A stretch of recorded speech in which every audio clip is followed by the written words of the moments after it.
E aí galera, tudo bem com vocês? E aí, gente, estamos aqui para mais um vídeo. E ó, hoje é o seguinte, vamos trazer para vocês o beabá, o basicão da inovação, né, Carol? Exatamente, né? Porque não adianta a gente falar um monte de coisa de inovação sem explicar o que é inovação, né? Então, importante. Então assim, acho que esse já pode até ser nosso primeiro tema. Pode. O que é inovação?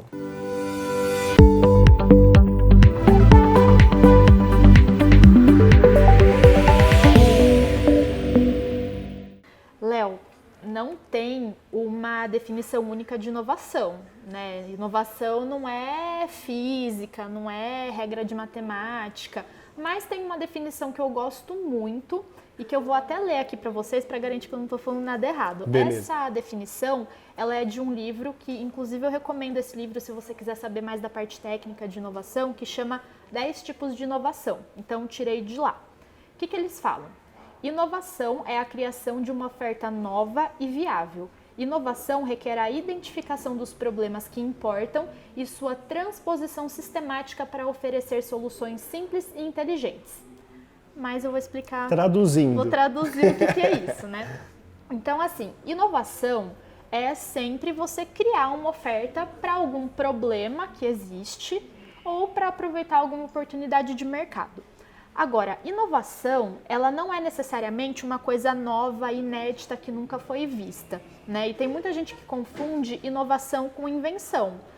Às vezes, você pode ter uma inovação que é algo completamente novo, que nunca ninguém viu e que não existia antes no mercado. Por exemplo, quando a Apple lançou o iPhone, né? Uhum. Isso, eles inventaram o iPhone. Só que no seu dia a dia, você pode simplesmente melhorar um processo, que isso já é considerado um tipo de inovação.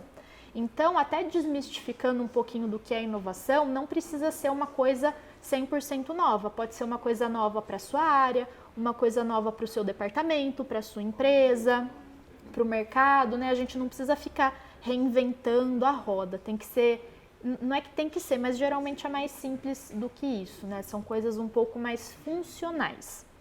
E aí, Léo, tem outra coisa que é importante falar também, que a gente sempre tem que olhar para o nosso cliente. Pode ser um cliente interno, pode ser um cliente externo, né? Mas quem vai usar aquela solução? Essa solução, ela tá simples? Ela tá de fato adereçando algo importante para essa pessoa? Porque aí tem, eu vou usar uma metáfora que eu gosto muito, que eu acho que ela é muito explicativa. Se você tá com enxaqueca, aquela enxaqueca que você não consegue nem abrir o olho, e um cortezinho no dedo, o que é mais importante da gente resolver? Enxaqueca? Enxaqueca, porque você não tá conseguindo viver, tá atrapalhando a sua rotina. Se eu chegar pra você e falar, Léo, vou resolver seu problema, tô aqui um band-aid. É que você vai falar assim, nossa, Carol, sai daqui, né? E sei lá, dependendo, até jogar um negócio em você, não acredito que eu tô aqui morrendo, deitado, prostrado e você me trouxe um band-aid, né? Então a inovação, ela tem essa característica também, né? Quais são os problemas importantes que você tem que resolver, né? Se você está resolvendo um problema que é desimportante, que é uma coisa que ninguém liga muito, putz, repensa. Talvez não valha a pena gastar recursos de inovação com isso, né? E aí, a gente sempre tem que ter essa ótica de cliente no centro, independente de quem for o cliente. E às vezes trazer o cliente para o centro já é uma inovação também, né? Sim, exato. Ainda mais se você trabalhar em setor de atendimento ao cliente, saque, chatbot. Tem um monte de chatbot que não resolve o nosso problema, que a gente começa a falar com o chatbot louco para falar com o atendente. Você já passou por isso? Total. Então, pois é. Então, fiquem atentos com isso aí. Mas acho que deu para entender o conceito, né, de inovação. Legal. Carol, agora sim, a gente já sabe o que é inovação. Por onde começar, então? Tá.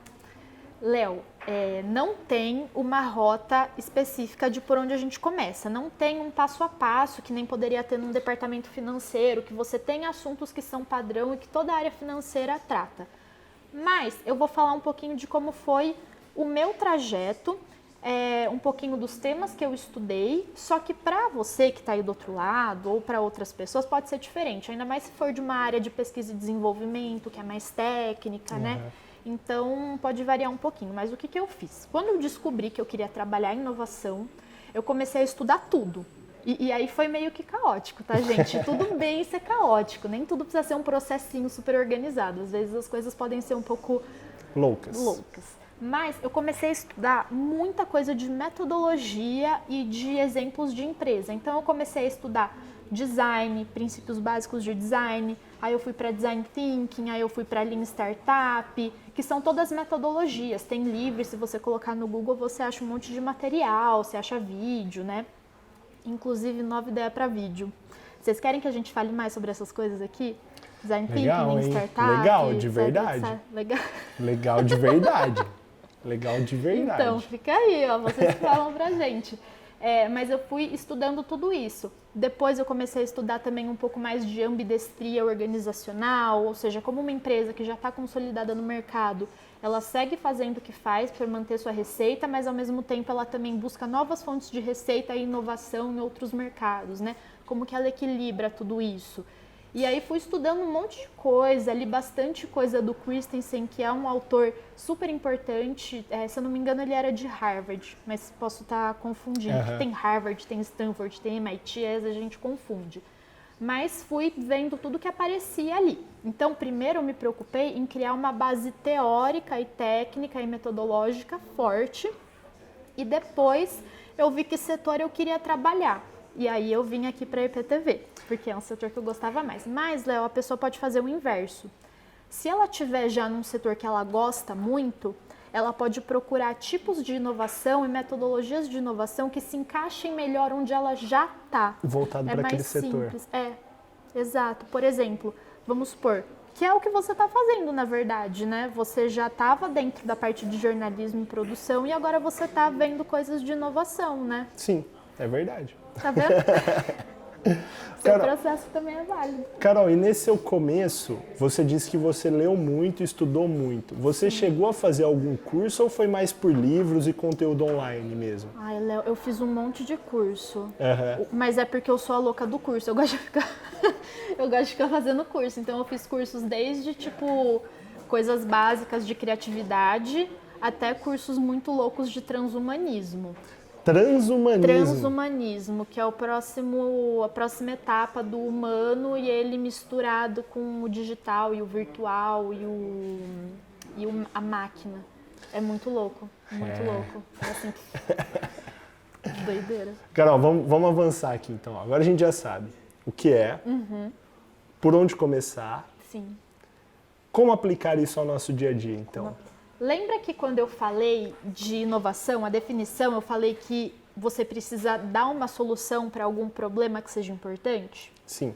Então, a gente vai aplicar isso no dia a dia. Então, dentro da sua área ou na sua rotina, você precisa descobrir um problema importante para você resolver, né? Então, o que não está legal onde você está, e aí sim a gente pode começar a resolver esse problema. Isso já vai ser uma forma de começar a inovação. Agora, para eu ser um pouco mais específica, você pode aplicar algumas ferramentas aí para descobrir quais são esses problemas, né? Então você tem os 5 porquês, que é uma ferramenta super legal, porque ela abrange qualquer tipo de área, qualquer tipo de indústria, que é você ficar se perguntando o porquê que esse problema acontece até você chegar na causa raiz, e aí você vai resolver a causa raiz, né? Então isso é super legal, uma ferramenta super fácil de usar. E a única coisa que você precisa fazer é ficar se perguntando o porquê que isso acontece e resolver. Outra ferramenta que eu gosto muito e que eu uso para a minha vida pessoal, matriz CSD, ou seja, dentro daquele contexto, o que são as minhas certezas, o que são as suposições e o que são as dúvidas. Por que isso é importante, Léo? Porque às vezes a gente está numa situação problemática ali, a gente está com algum problema. Aí, às vezes, a gente pode tentar solucionar esse problema com base em suposição. Só que a suposição pode estar errada. E aí, como que eu resolvo? Eu entendo que é uma suposição, eu vou investigar essa suposição para entender se ela é de fato real ou não. E aí eu vou ter mais pistas se eu estou indo no caminho certo ou não. É importante a gente fazer essa diferenciação no dia a dia. A inovação trabalha com fatos e dados. Até essa suposição chegar a ser uma certeza, então. Ou ser desclassificada, ou ser uma coisa que não é verdade. Legal. É bom também. Muito legal essa matriz, não conhecia essa. Não? Nossa, eu amo, porque às vezes eu tenho os meus surtos de ansiedade, assim, aí eu falo, nossa, eu tô criando coisa ou isso de fato aconteceu? Aí eu uso tristeza de Deus. Legal. Pode usar cara. Também aí, se você... Né? E aí também tem, Léo, a jornada com o cliente. Lembra que eu falei do chatbot? Sim. Por que às vezes o chatbot é muito ruim? Porque as pessoas não sabem o que o cliente quer saber.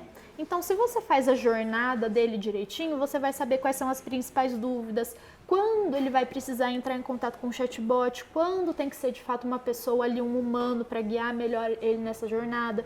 Então, dependendo da indústria, do setor, da área, é uma boa ferramenta também para você começar a inovar, falar de jornada com o cliente. Muito legal. E aí, se você tiver tipo numa indústria ou for ver um processo que ele é muito robusto, muito complexo, você também pode usar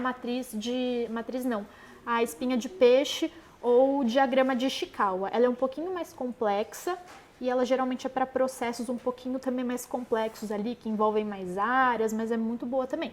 Um dia a gente pode falar dela. Agora sim, eu acho que a gente precisa fazer um vídeo explicando essas metodologias, Carol. É, né?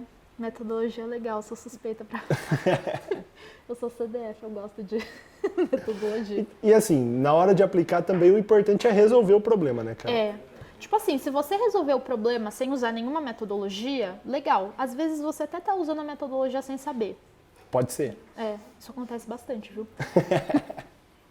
Carol, muito obrigado, viu? Imagina. Gente, ó, deixa seu like, se inscreve no canal e ativa o sininho para receber as notificações.